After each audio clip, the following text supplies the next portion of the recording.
है। और कई लोग ये प्रश्न कर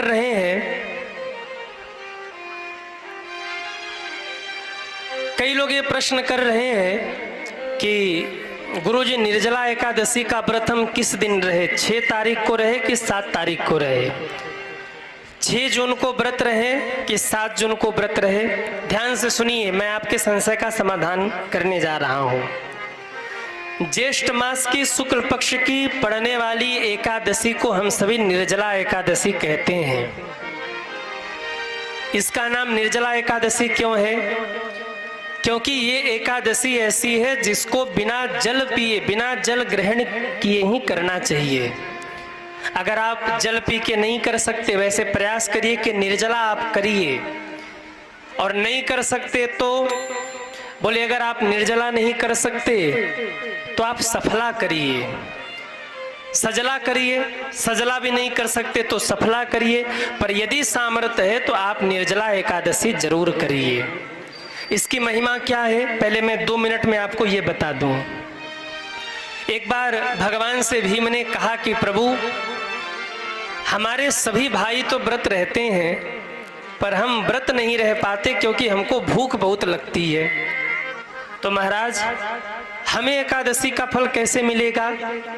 तो भगवान ने कहा, भीम, तुम 23 एकादशी मत करो, पर ज्येष्ठ मास की शुक्ल पक्ष की जो एकादशी है, जिसे हम निर्जला एकादशी कहते हैं, उस निर्जला एकादशी का व्रत तुम जरूर करो। क्यों? भगवान कहते, भीम, जो भी इस निर्जला एकादशी का व्रत करता है ना, उसको 24 एकादशियों का फल केवल एक एकादशी के व्रत से प्राप्त हो जाता है। केवल एक एकादशी करने से 24 एकादशी का फल मिलता है। साल में 24 एकादशी होती है, और अगर अधिक मास लग जाए तो 2 और बढ़ जाती है, टोटल 26 हो जाती है। तो जो भी इस एकादशी का व्रत करता है, निर्जला एकादशी का व्रत, उसे सभी एकादशियों का फल मिलता है।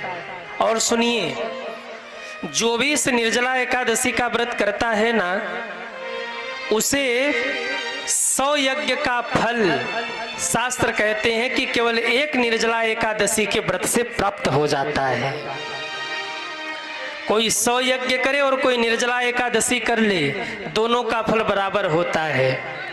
और सुनिए, जो भी निर्जला एकादशी का व्रत करते हैं ना, भगवान उनको लेने के लिए सिंहासन नहीं भेजते, भगवान उनको लेने के लिए कोई पालकी नहीं भेजते, उनको लेने के लिए किसी दूत को नहीं भेजते। शास्त्र कहते हैं, जो भी एकादशी का व्रत करते हैं, स्वयं भगवान गरुड़ पर बैठकर आते हैं, उस भक्त को अपनी गोद में बिठा करके अपने धाम लेकर के जाते हैं। हर एक को व्रत करें। तो सुनिए, निर्जला एकादशी तिथि का प्रारंभ तो 6 तारीख को रात्रि में ही हो जा रहा है, यानी भोर की बेला में एकादशी का प्रारंभ 6 जून को 2:15 पर 2:15 AM पे शुरू हो जा रहा है, 6 तारीख को, जो कि 7 तारीख को सुबह में 4:47 तक रहने वाला है। तो इसलिए जो एकादशी है वो 6 तारीख को पूरे दिन भर है, 7 तारीख को पूरे रात है, और 4:47 पर एकादशी तिथि समाप्त हो रही। इसके बाद द्वादशी का आरंभ हो रहा है। तो अगर इस दृष्टि से देखें तो एकादशी तिथि 6 को है और व्रत भी 6 को होना चाहिए। परंतु एक समस्या है, एक कठिनता है, आप इसको कठिनता कह लो। क्या? बोले, सुबह के 2:15 से शुरू होने वाली एकादशी 7 तारीख को 4:47 पे भोर में समाप्त हो रही है। पर समस्या ये है कि पारण का समय दोपहर 7 तारीख को दोपहर 1 बजे के बाद है। तो निर्जला जो एकादशी रहेंगे उनके लिए थोड़ी कठिनता ये होगी कि 6 तारीख को दिन भर व्रत रहो, रात में व्रत रहो, और फिर अगले दिन 1 बजे तक व्रत रहिए, जो कि संभव ही नहीं है। तो संतों ने कहा, अब ध्यान दीजिएगा, तिथि तो 6 को है, लेकिन एकादशी तिथि का मान्य दो तरीके से होता है। कैसे? बोले एक है सूर्योदय से और दूसरा है अरुणोदय से। तो जिस समय एकादशी की तिथि समाप्त हो रही है 7 तारीख को भोर में लगभग 4:45 बजे, उस समय अरुणोदय का समय है। इसलिए अरुणोदय के समय में अगर तिथि है उपस्थित है तो उस दिन भी वही तिथि मान्य होगी। तो 4:45 पर अरुणोदय का समय है, इसलिए 7 तारीख को भी एकादशी तिथि मान्य है। अब कई लोग कह रहे हैं कि गृहस्थों को 6 तारीख को एकादशी करना है और वैष्णवों को 7 तारीख को करना है। ऐसा नहीं है, हम तो 7 तारीख को ही करेंगे, आप लोग भी 7 तारीख को ही करिए। 7 जून को एकादशी करिए। क्यों? क्योंकि अगर 6 को करेंगे तो 6 को सुबह से लेकर शाम तक, फिर 7 से शाम से लेकर सुबह तक, और फिर अगले दिन सुबह से लेकर दोपहर 1 बजे तक आपको व्रत रहना पड़ेगा, निर्जला रहना पड़ेगा। 1 बजे के बाद आप पारण करेंगे। पर यदि 7 तारीख को आप व्रत रहते हैं तो अरुणोदय में एकादशी स्पर्श है, इसलिए 7 तारीख को भी एकादशी मान्य है। आप 7 तारीख को करेंगे तो 8 तारीख को सुबह में आपका पारण हो जाएगा। इसलिए आप एकादशी का व्रत 7 तारीख को ही करिए। इसकी बड़ी महिमा है। क्यों? क्योंकि 7 तारीख को एकादशी में द्वादशी का स्पर्श हो रहा है और द्वादशी स्पर्श एकादशी विशेष फलदायी होती है।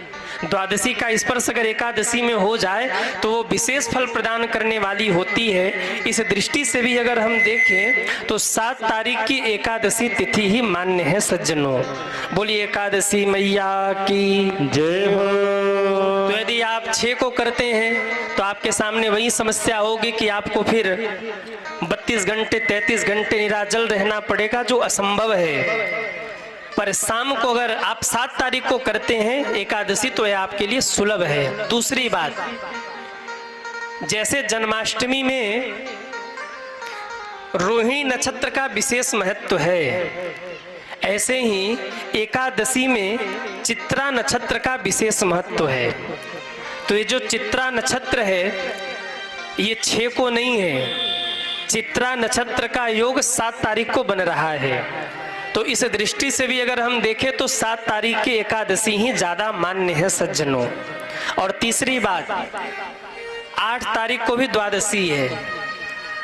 8 तारीख को भी द्वादशी है। तो अगर आप 7 को एकादशी रहते हैं तो 8 को सुबह में आप आराम से पारण कर सकते हैं, उसमें कोई दिक्कत नहीं है। तो आप सभी लोग 7 तारीख को ही एकादशी का व्रत करें, इससे विशेष कल्याणकारी है। 6 तारीख को भी है, 7 तारीख को भी है, पर विशेष लाभकारी जो तिथि है वो 7 जून की है। तो आप सभी को 7 को ही व्रत रहना है। अब किसी के मन में होगा कि गुरुजी कहीं 6 को हमने व्रत नहीं रहा तो व्रत भंग तो नहीं हो जाएगा हमारा? देखो, व्रत तो 7 को रहना है, पर इसका मतलब ये नहीं कि कल निर्जला रहना है तो आज खूब खा लो। नहीं, ऐसा भी नहीं होना चाहिए। अगर आपके मन में संदेह है, भ्रम है, तो आप 6 तारीख को फलाहार रह लीजिए। सिंगाड़े वगैरह का आटा ले लीजिए, आप उससे कुछ पूड़ी वगैरह बना करके, आलू पका करके उससे पा लीजिए।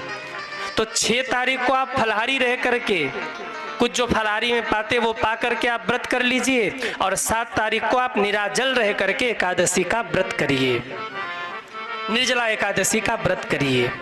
इस प्रकार आपका व्रत पूरा होगा सज्जनों। जो भी एकादशी का व्रत करता है भगवान नारायण उसके जीवन में परम प्रसन्न होते हैं। इस बार 2 तिथि मान्य है, 6 जून और 7 जून, पर विशेष फलदायी 7 जून की ही तिथि है, क्योंकि इसमें द्वादशी का स्पर्श हो रहा। मैं पुनः कहूँ, द्वादशी युक्त एकादशी की विशेष महिमा होती है और द्वादशी युक्त एकादशी 7 जून को ही पड़ रही है। इसलिए 7 जून को आप सभी एकादशी अवश्य करें। बोलिए एकादशी मैया की जय हो। एक बात और, आप अगर 24 घंटे की निर्जला नहीं कर सकते तो आप 12 घंटे की निर्जला करिए। करना कैसे है? भोर में उठिए, स्नान करिए, स्नान करके 3 बजे भोर में ही 3 साढ़े 3 बजे के आसपास आप ठाकुर जी को स्नान करा करके भोग लगा करके चरणामृत ले लीजिए ठाकुर जी का, जल पी लीजिए आप भोर में। पूरे दिन आप एकादशी रहिए, निर्जला रहिए। शाम को जब सूर्यास्त हो जाता है तो सूर्यास्त के बाद 2 घंटे बाद आप जल ग्रहण कर लीजिए। इससे क्या होगा? बोले आपको 24 एकादशी का फल तो नहीं मिलेगा क्योंकि आपने आधा ही किया है, पर ये स्पष्ट है कि यदि आपने आधे दिन तक निर्जला रह करके भगवान का ध्यान किया तो 12 एकादशी का फल तो आपको प्राप्त ही हो जाएगा। तो पहले ये प्रयास करिए कि 7 तारीख को आप भोर में जल पीकर पूरे दिन व्रत रहिए, रात में भी व्रत रहिए, और 8 तारीख को सुबह पारण करिए जल लेकर के, चरणामृत लेकर। न हो पावे तो 7 तारीख को भोर में जल पी लीजिए। इसके बाद सूर्यास्त के बाद रात में करीब 8 साढ़े 8 बजे के आसपास आप चरणामृत जल लेकर उसका पारण करिए। और वो भी न हो पावे तो भैया 7 तारीख को कम से कम फलाहार कर लेना, भोजन मत करना। आप कहोगे महाराज उससे भी नहीं चलेगा, तो एक काम करना, भोजन भी कर लेना पर चावल मत खाना। अब आप कहोगे महाराज वो भी नहीं चलेगा, तो फिर चावल खाओ। एकादशी के दिन चावल में दुनिया के सारे पाप आके बैठ जाते हैं, और जब आप चावल खाओगे तो सारे पाप भीतर चले जाएंगे आपके। एकादशी को चावल त्याज्य है, चावल नहीं खाना चाहिए। एकादशी के दिन चावल में पाप का निवास होता है। आप जब चावल पाते हो तो पाप आपके भीतर प्रवेश कर जाता है, इसलिए चावल मत पाइए एकादशी को। कम से कम एकादशी तो आप बचाइए ही बचाइए। कितने लोग हैं जो एकादशी में चावल नहीं पाते? हाथ उठाएं। वाह, भगत हैं आप लोग। विशेष करके माताओं से निवेदन, आप ध्यान रखा करिए घर में, जिस दिन एकादशी हो एक दिन पहले शाम से ही घर में चावल बंद कर दीजिए, और एकादशी को तो बनना ही नहीं चाहिए।